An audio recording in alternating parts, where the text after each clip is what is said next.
Assalamualaikum warahmatullahi wabarakatuh. Selamat datang kembali di History Islam ID, sebuah kanal yang menghadirkan kisah-kisah sejarah Islam dengan pendekatan akademis, namun tetap dikemas dengan cara yang menarik, mendalam, dan penuh makna. Hari ini kita akan mengungkap sebuah kisah yang penuh intrik dan darah. Judulnya adalah Darah dan Pengkhianatan, Kisah Sultan Aibak yang dibunuh di balik istana. Bab 1. Dari budak ke panglima, awal perjalanan Aibak. Sebelum kita masuk ke dalam kisah tragis yang mengguncang istana Mesir abad pertengahan, mari kita terlebih dahulu mengenal siapakah tokoh yang menjadi pusat cerita ini. Izzuddin Aibak. Aibak bukanlah keturunan bangsawan. Ia lahir dari kalangan yang sederhana, bahkan dari status sosial yang sangat rendah.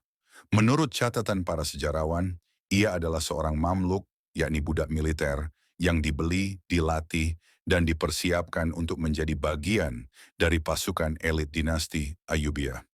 Sistem mamluk pada masa itu bukanlah sekadar budak biasa. Mereka adalah budak yang dipersiapkan untuk menjadi prajurit profesional. Sejak muda, mereka ditempa dalam latihan keras. Menunggang kuda, menggunakan senjata, menguasai strategi, hingga memahami disiplin militer.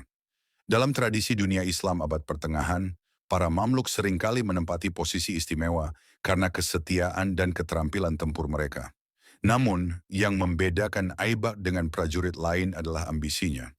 Dari seorang budak yang tidak memiliki darah bangsawan, ia mampu menempatkan dirinya dalam pusaran kekuasaan politik yang paling rumit, yaitu perebutan tahta Mesir pasca wafatnya Sultan Asy-Syalih Ayyub. Kondisi Mesir kala itu sangat genting. Dinasti Ayyubiyah yang didirikan oleh Salahuddin Al-Ayyubi, sang pahlawan besar perang salib, sedang berada di ujung tanduk. Setelah wafatnya Sultan Asy-Syalih Ayyub pada tahun 1249 Masehi, kekuasaan Ayyubiyah terpecah. Para bangsawan saling berebut pengaruh, elit militer tidak solid, dan ancaman eksternal semakin menekan. Di sebelah timur, Mongol yang baru saja meluluh lantakan Baghdad menjadi ancaman nyata bagi dunia Islam. Sementara di barat, tentara salib masih bercokol di wilayah pesisir, menunggu kesempatan untuk kembali menyerang. Mesir sebagai jantung pertahanan Islam di kawasan itu membutuhkan pemimpin yang kuat. Namun yang terjadi justru sebaliknya, kekacauan politik dan intrik istana. Dalam kondisi genting itulah Aibak muncul, bukan hanya sebagai seorang panglima, tetapi juga sebagai tokoh yang lihai membaca situasi. Aibak berhasil mendekat kepada sosok yang sangat berpengaruh, Syajar ad-Dur, janda dari Sultan Asy-Syalih Ayyub. Perempuan ini memainkan peran penting dalam transisi kekuasaan, bahkan sempat menyatakan dirinya sebagai penguasa Mesir. Namun, karena tekanan politik, Syajar ad-Dur tidak bisa memerintah seorang diri. Disinilah Aibak melihat sebuah celah.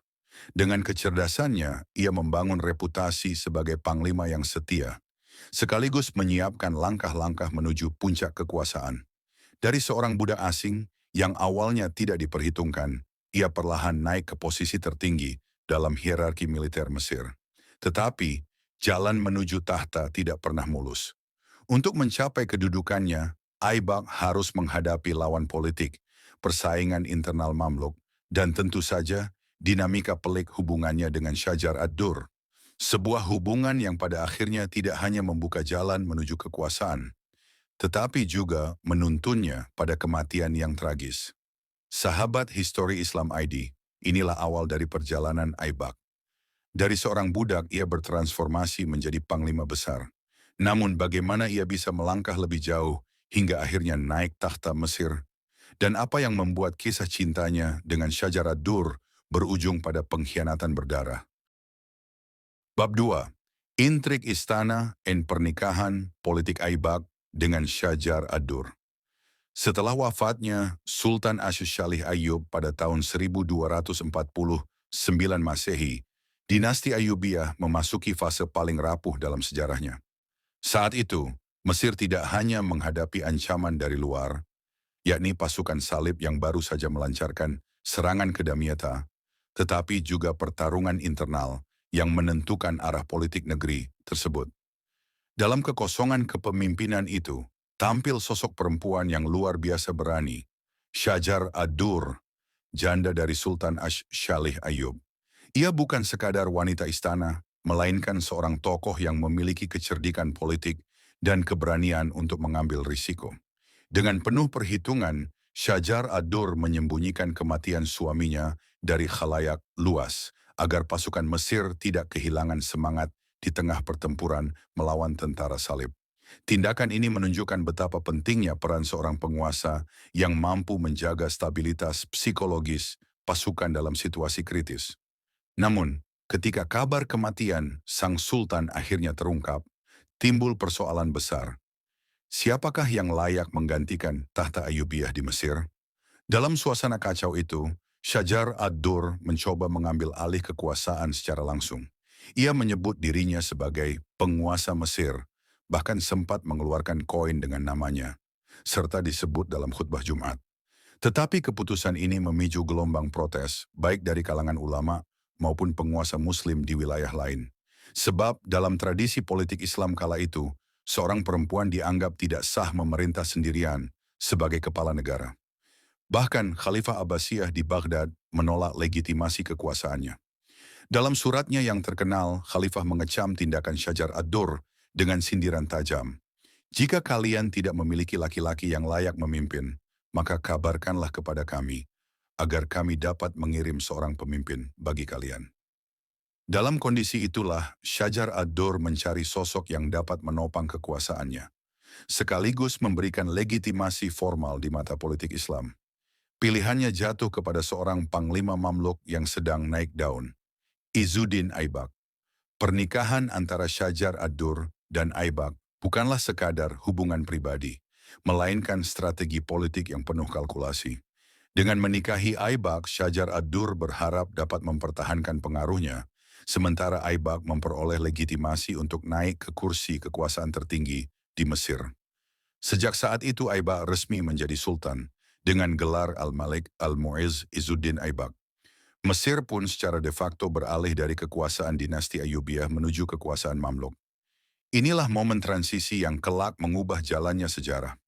Namun aliansi politik ini tidak serta-merta menjamin kestabilan. Di balik pernikahan itu tersimpan konflik kepentingan yang semakin lama semakin membara. Syajar ad-Dur yang merasa dirinya sebagai ratu sejati tidak rela melepaskan kendali penuh kepada Aibak. Sementara Aibak yang kini merasakan nikmatnya kekuasaan mulai menunjukkan ambisi lebih besar. Disinilah intrik istana mulai mengemuka. Hubungan antara keduanya yang semula tampak sebagai kesepakatan strategis, perlahan berubah menjadi pertarungan tersembunyi. Siapa yang sesungguhnya memegang kendali atas Mesir? Persaingan ini tidak hanya melibatkan pribadi Aibak dan Syajar ad-Dur, tetapi juga mempengaruhi jaringan politik di sekitar mereka. Para Mamluk, pejabat istana, serta pihak luar yang menanti kesempatan untuk melemahkan Mesir. Sahabat History Islam ID, kita telah melihat bagaimana pernikahan antara Aibak dan Syajar ad-Dur bukanlah sekadar kisah cinta, melainkan intrik politik yang syarat dengan ambisi dan perebutan legitimasi. Tetapi bagaimana Aibak mengukuhkan kekuasaannya setelah menjadi sultan? Dan mengapa langkah-langkahnya justru membuat Syajar ad-Dur berbalik menjadi musuh paling berbahaya baginya? Bab 3. Ambisi Aibak dan bayang-bayang pengkhianatan.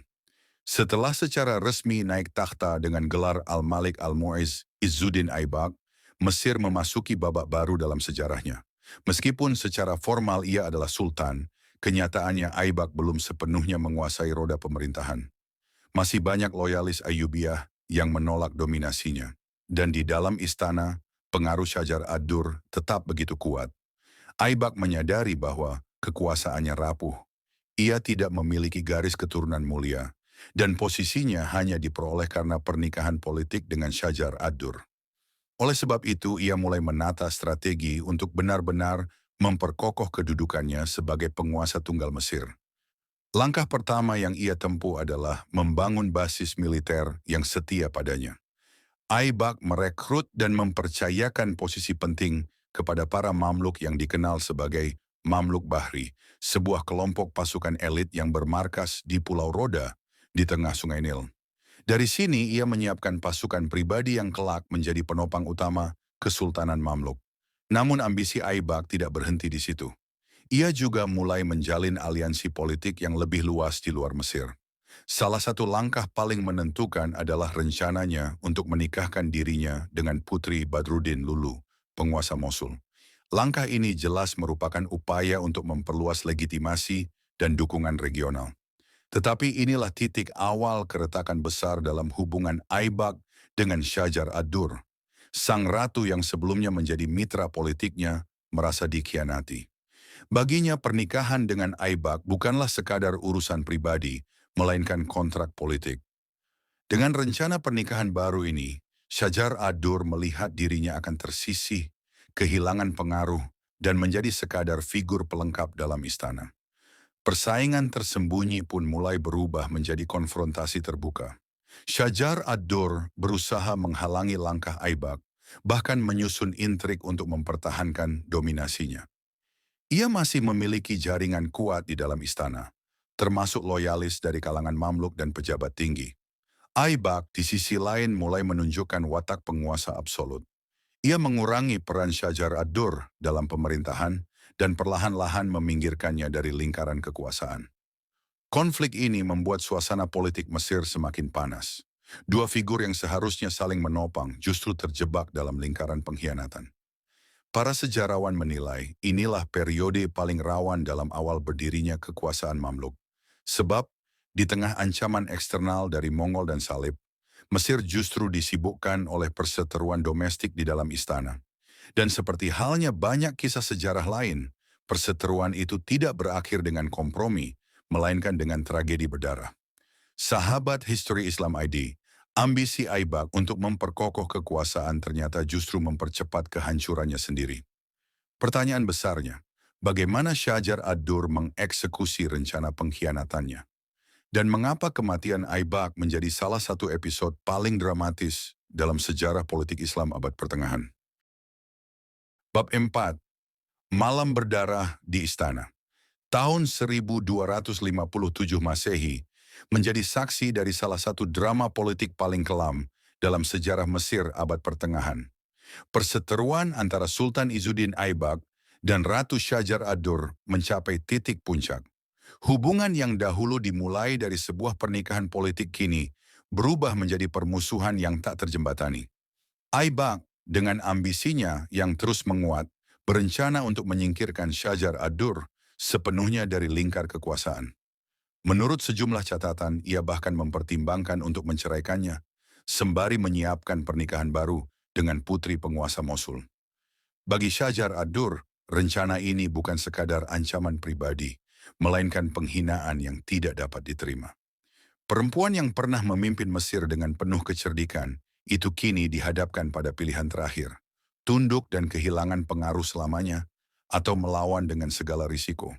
Ia memilih jalan kedua. Pada suatu malam, Aibak dipanggil ke istana oleh Syajar ad-Dur dengan alasan untuk meredakan ketegangan.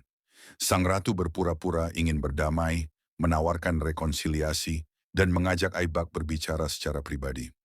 Sultan pun datang, tanpa menyadari bahwa dirinya sedang dijebak dalam sebuah rencana pengkhianatan.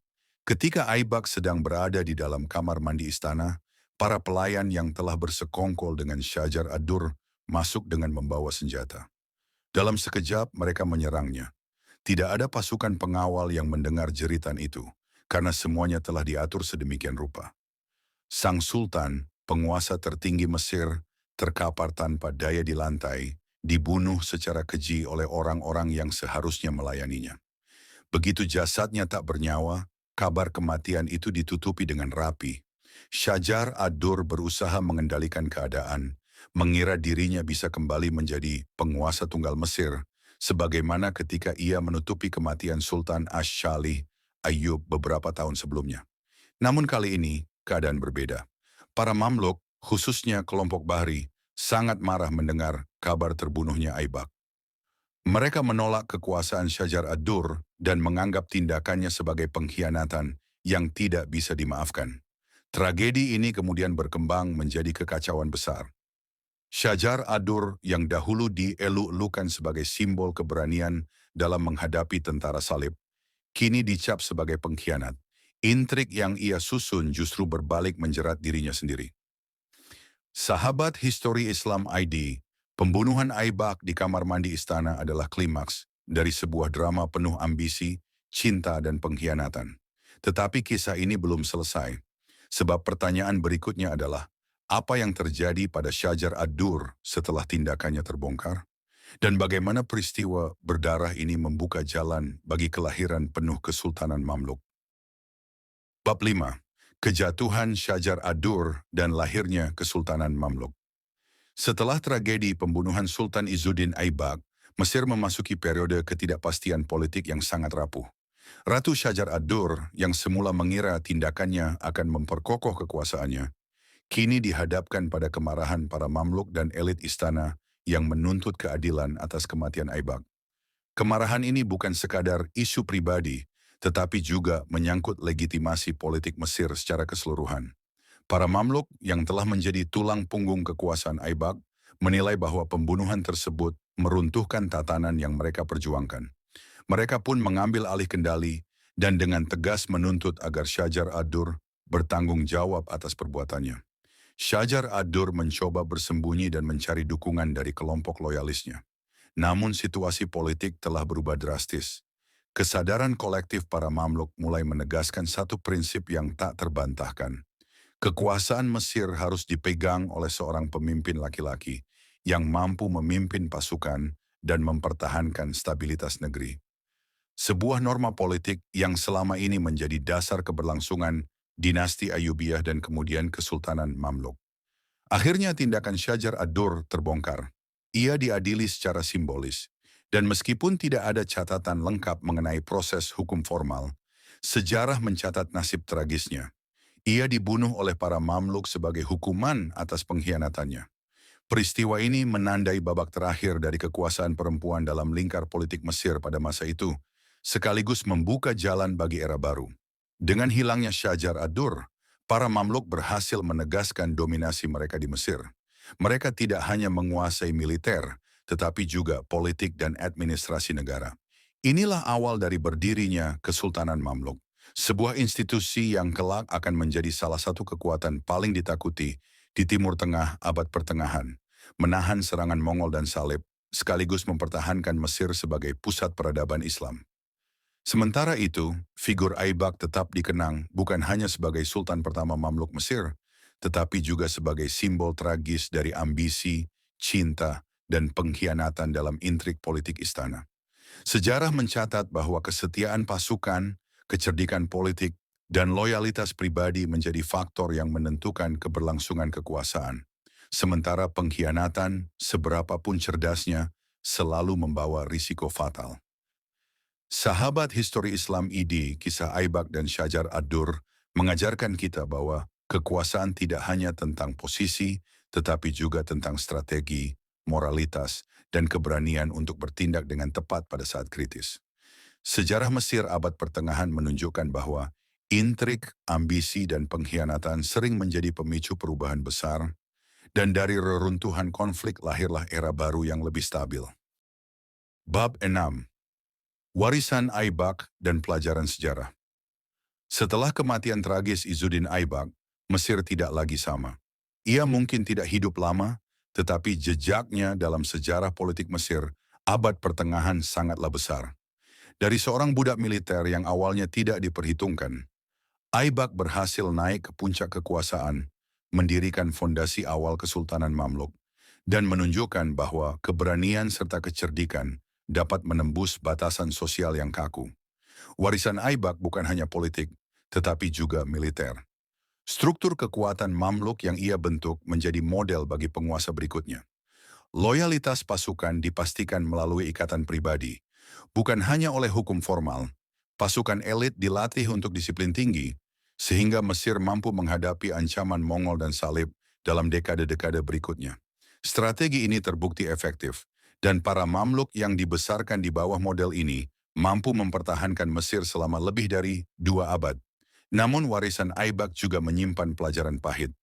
Hubungannya dengan Syajar ad-Dur menunjukkan bahwa intrik politik, ambisi pribadi, dan pengkhianatan dapat muncul dari arah yang paling tak terduga, bahkan dari mereka yang sebelumnya dianggap sekutu atau mitra strategis. Kematian Aibak menjadi pengingat bahwa kekuasaan meskipun diperoleh dengan kecerdikan dan keberanian, selalu rentan terhadap konspirasi jika tidak diimbangi dengan kehati-hatian dan diplomasi yang cermat. Sejarawan menekankan, tragedi Aibak tidak hanya soal peristiwa pembunuhan, tetapi juga tentang bagaimana politik gender, kekuasaan, dan legitimasi diperebutkan dalam konteks dinasti Ayyubiyah yang rapuh. Syajar ad-Dur dengan segala keberaniannya sekaligus menjadi simbol risiko pengkhianatan dalam politik istana. Dan bagi Aibak, meski singkat, pemerintahannya menandai transisi penting dari era Ayyubiyah ke era Mamluk yang penuh stabilitas militer dan kekuatan regional. Hari ini ketika kita menilik kembali kisah Izzuddin Aibak, ada banyak hikmah yang dapat diambil. Pertama, bahwa kemampuan, kecerdikan, dan keberanian dapat mengangkat seseorang dari latar belakang paling rendah ke posisi tertinggi. Kedua, bahwa kekuasaan adalah medan yang penuh intrik. Siapapun yang memimpin harus selalu waspada terhadap pengkhianatan, bahkan dari orang terdekat. Dan ketiga, bahwa dari tragedi individu lahirlah fondasi bagi kekuatan besar yang mampu bertahan melintasi waktu, seperti yang terjadi pada Kesultanan Mamluk di Mesir. Sejarah Aibak mengingatkan kita bahwa perjalanan politik selalu syarat dengan ketidakpastian. Keberanian dalam menghadapi tantangan, kecerdikan dalam membaca situasi, dan kehati-hatian dalam memilih sekutu menjadi kunci, tidak hanya bagi penguasa, tetapi bagi siapapun yang ingin memahami dinamika kekuasaan dalam sejarah. Sahabat Histori Islam ID, kisah Aibak dan Syajar ad-Dur adalah bukti bahwa sejarah Islam bukan hanya tentang peperangan dan penaklukan, tetapi juga tentang intrik, strategi, dan pelajaran moral yang tak lekang oleh waktu. Dari darah dan pengkhianatan, lahirlah era baru yang mengubah jalannya Mesir, bahkan dunia Islam. Jika Anda terinspirasi oleh kisah ini, jangan lupa like, share, dan subscribe. Aktifkan juga notifikasi agar Anda selalu mendapatkan konten sejarah Islam yang mendalam, inspiratif, dan penuh hikmah langsung dari Histori Islam ID. Wassalamualaikum warahmatullahi wabarakatuh.